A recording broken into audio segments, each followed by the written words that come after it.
19th. I was kind of hoping that that last video would be my last, but then I realized, oh dang, no, I have to keep track because the dreams that I had are unfolding, or not unfolding, but I haven't posted them yet, and I want to keep recording. I want to keep tracking if they come true. So I so there's that. I did a moon ceremony, full moon ceremony yesterday to release any stagnant energy, stagnant energy across all space and time around myself. I hadn't done a full moon, like actual ceremony, except when I first arrived. But even that one, I didn't do it like I used to do it. I used to turn off all the, like, turn on candles, turn off all the lights because I would do it in the dark, put meditation music on, and do the sage cleansing around, whether it was around my space or around me, and then I would just sit and kind of meditate and just kind of sit in the dark with myself, and just being grateful, just continuing to thank, you know, God for what is in front of me. And so I hadn't done that, and I wanted to, just because of all the, you know, the unhelpful thoughts and stuff that linger, right? All of it is just, it's lingering stuff. So so I decided to do that. It was good. It was nice. The whole little apartment smelled like sage. And then I stayed up and did a little bit of self-care and decided to watch a movie. And because I was gonna do my notes, but then the system was down, so I was like, okay, can't do that. So I watched A Winter's Tale, and I hadn't watched it in a while. It's so lovely. I remember loving the movie. And you know, talking about each individual purpose, right? Each person's purpose. Each person's miracle, really. And so I thought it was really nice. So I went to bed. And I woke up and I knew I had a dream, but I couldn't remember it. Kind of stayed in bed for a while. And then it came to me. So, working backwards, kind of, sort of, maybe, what I remember, I remember a few scenes. I'm in the doctor's office, but the lobby, I'm not feeling well, and I'm laying down on the, you know, the lobby chairs and stuff. But for whatever reason, because, you know, you can't really lay down in a lobby chair if you've been in the hospital. But for whatever reason, I was able to, and I didn't really care. And there was a lot of, like, white people around me, so I got the sensation that it was like an affluent hospital. But there was this feeling of, like, an awareness that it was like, because I was being judged. I was being judged by just laying on the chairs because I wasn't feeling good. And I'm leaning against someone, so someone is with me. I don't know who it is. And then the nurse comes, or the doctor, but they're checking my teeth, and they're looking at my teeth, and she's checking, and then she's doing this, and inside I knew, and I was just like, it's because I haven't been to the dentist all year. Like I mentioned before, I'm usually pretty good about my health. Not to say that I address all of my issues, but for the most part, like, I do my best to stay on top of it, right?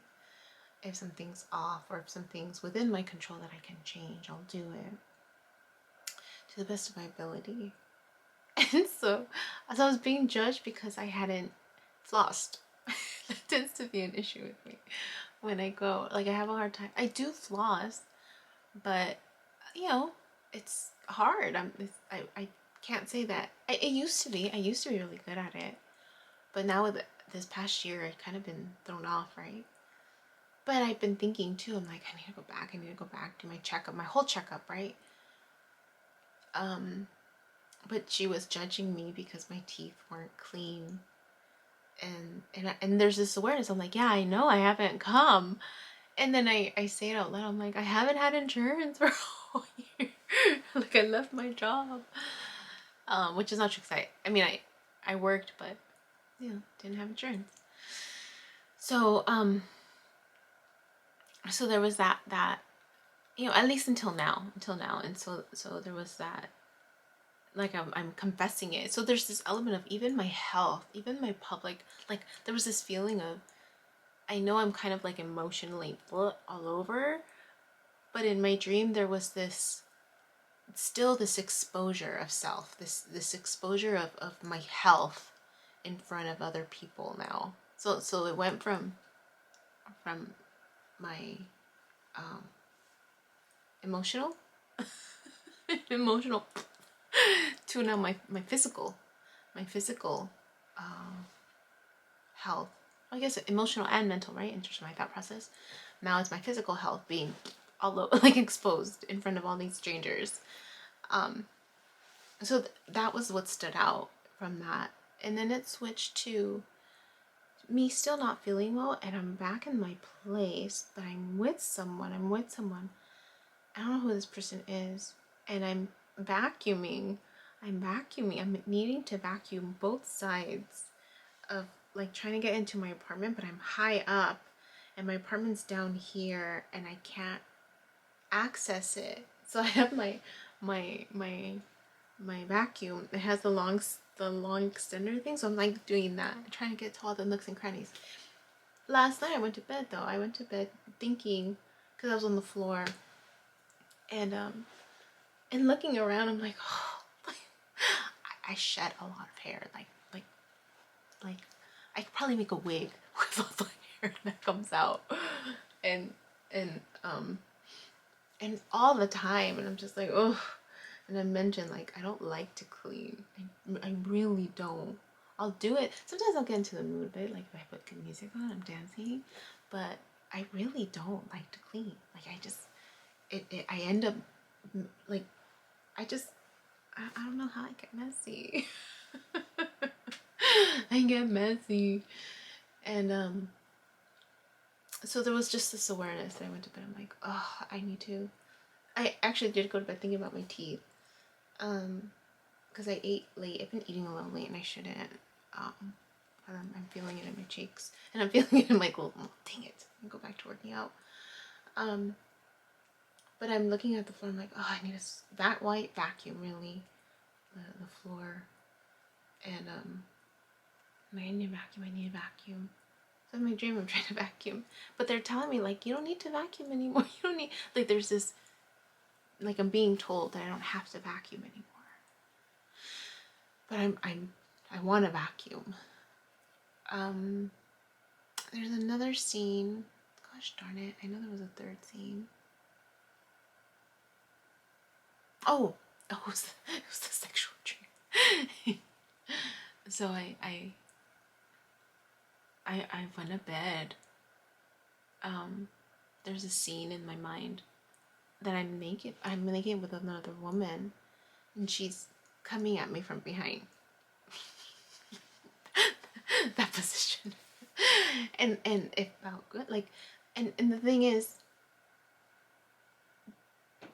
I'm noticing that continues to be a theme in some of my dreams, is that I'm with another woman, And the thing is, I don't think it's literal. I think it's the feminine. I mean, I mentioned it a year ago. I talked more about the feminine and masculine within. I haven't brought it up so much now, but, I truly believe, my philosophy, right, that we have both within. We have feminine and masculine energy within. One tends to dominate more than the other. For me, I've even looking back at some of the stories that I shared, I'm like, yeah, that's right. Like, I was more tomboyish growing up. I remember really, really little, I was more girly in the sense of, like, no, I don't even remember wearing dresses, to be honest with you. I don't remember wearing dresses. I wonder, I'm gonna ask my mom. if I wore dresses like as a little girl, but I think the only thing in terms of feminine energy that I remember being little with is my tears and crying. And I remember I would cry to my parents, like they're teasing me because I'm crying all the time. And I was little, like I remember I was like five or six. And I remember they would call me crybaby, but I would flip the words around. So I must have been really little because I would flip the words around and and then I would say, "Don't call me baby cry." And then I would get teased for flipping the words. And I remember I hated that. And so that was when I shut it off. I was just like, they're not gonna see me cry anymore. Like I'm not gonna show emotion. And I remember I bottled up my emotions, frustration, anger, whatever it was. Like I bottled it up. And I remember not liking dolls. I remember not having a lot of dolls. But even like my friends. So anyways, I tend to be more on the masculine side in terms of just what I would do. And I would play tag football, and I was always outdoors. Not always outdoors. There's an element that I liked, the exploration part of being outdoors, but it's so just the awareness, right? That I was more masculine driven with the shutting off of my emotions, not tapping into my emotions, feeling the nudges, but not really like fully embracing it. And I remember even feeling uncomfortable in my dresses. I remember that. But then I felt uncomfortable with my body. Like I had body image stuff because, I was pudgy. I was gained weight. I was stressed out all the time. Yeah. And then just even reflecting back, right? With my ex and that realization that I enjoyed when he was home. I enjoyed when I didn't mind that. I didn't mind that role reversal, you know? And even being comfortable with the idea of him being home if we were to have kids. So it's just interesting that I keep dreaming that I'm with a woman, but I don't think it's I mean, like I mentioned before, like I'm definitely turned on by women. Like I really am. I really am. And I know I talked about like love affairs and stuff like that. My first love affair, when I speak to the woman that I'm talking about, it's me. It's me. My first love affair was with myself. And that's really, like, if we think about it, for all of us, our first love affair is with ourselves, by exploring ourselves, right? And there's a sense of discouraging, right? In terms of, when little kids explore themselves and just what could potentially happen, right? For all of us, our first love affair is with ourselves. And so when I talk about the love affairs that I had, the one that was patient with me, that was her. That was the feminine me. The feminine me that was patient with me. I pushed her away. I rejected her, right? Even though, right? I would masturbate. I rejected that because of the constructs that I grew up believing about sex and sexuality and your body. But it's just interesting, this continued theme of dreaming of women. And then I wonder, like, for how many people who are not comfortable with that type of dream reject that, right? Like I wonder if that's really like your own feminine. Well, for me, right, it was my feminine wanting to come out, right, needing to be healed. I'm assuming, like, I wonder if other people have those dreams and how they interpret those dreams. Speaking of dreams, Charlie Morley is someone I started following, and he explains this concept of lucid dreaming. And I'm gonna buy his book because there's this. He's been doing some research in the UK about how it can help with PTSD and trauma. So I like that he provides steps for you to do it yourself, for you to train yourself. That's what I'm being drawn more to, is any type of technique that you can do for yourself, right? Because the whole element of this healing process is for you to trust yourself. And yeah, we can go to other people, and sometimes we need the guidance of other people, but it's really, for those who struggle with trust, right, of others, right, there's also this element of not trusting yourself, but you trust yourself more than others. So I like that there's just this element of, you can go into your own dream state, train yourself to do lucid dreaming, and the outcomes that he is having with the healing of trauma, literally overnight, almost, is astounding for me. So I want to look into that a little bit more, and I'm going to get his books and just read up on it. And I'd like to take one of his courses to train, like, just to get that practice, because again, I don't want to recommend something that I haven't tried myself. So I'm going to try this lucid dreaming stuff and see. It is really interesting to hear some of his talks, because some people ask about like past lives and prophetic dreams, but he's just like, I don't know how it happens. I don't know how it happens. He's heard of it, people have it, but he doesn't know how it happens. And then I wonder how much of it is really that he doesn't know, and how much is it that he doesn't say, right? I wonder. I mean, not that he's not being completely authentic, but someone had asked about past lives, and he comes from, Buddhist, Tibetan Buddhist background, and there was a part of him that was like wanting to not acknowledge it, but not at the same time. Like, he was trying to stay neutral. I think that's the thing, and it makes sense, right? Like, you're wanting to be neutral about it, right? Because everyone has their own beliefs, and for some people, they just, having a past life just doesn't fly with them, or a future life just doesn't fly with them. But anywho, those were the dreams today, and so